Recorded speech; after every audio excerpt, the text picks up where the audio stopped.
I feel like she is literally kind of giving us a pie in the sky kind of scenario where everything wonderful is paid for in order just to get votes. It resonates really well with youngsters who have not had any time really to experience what it is to be an adult in our economy.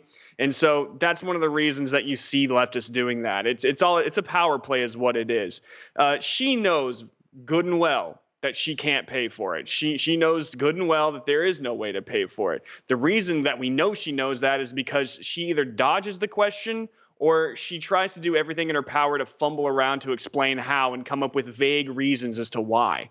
She is actively lying to people whenever she says that it can be paid for and that we're just going to pay for it.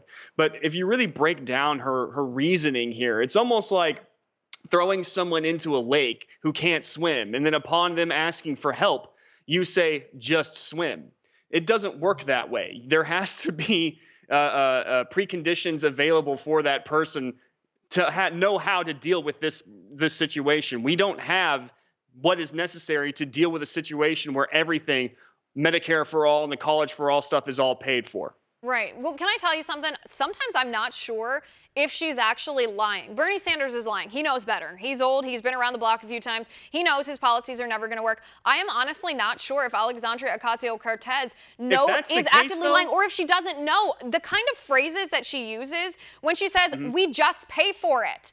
When you say things like that, it reminds me of an entitled 13-year-old whose parents do just pay for it every time they throw a tantrum. I actually don't know. Watching these videos, listening to her campaign speeches, now she's going to be in Congress. Does she actually understand that money doesn't just grow on trees, that it has to come from somebody? The government doesn't own it.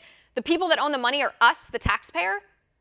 She knows. She has to know. Either that or she's one of the dumbest people I have ever seen in my entire life. And I am not. You said it, not me. I'm not being hyperbolic here. No, you got to think. When even WAPO, first off, she's supposed to be a student of economics, okay? She knows at least a little bit how this is supposed to work. So the other thing is Washington Post had already gone through her proposals and said, hey, when she said, hey, here's how we're going to pay for it. We're going to increase carbon taxes and yada, yada, yada. Washington Post gave her entire thing 3 Pinocchios. She knows she's full of crap, all right? Don't think that she doesn't read the Washington Post. It's so friendly to people like her. When they come out against her, she has to take notice, but she hasn't. That tells me that she does exactly what Hillary Clinton does, when it comes to the wage gap and stuff like that. They know it doesn't exist. They have to know it doesn't exist. They have to know that the problem with their logic is there because they tiptoe around it as much as possible. They can see it, and in order to avoid it, they have to be able to see it. You know Either what? that or she's dumb as brick. I don't know.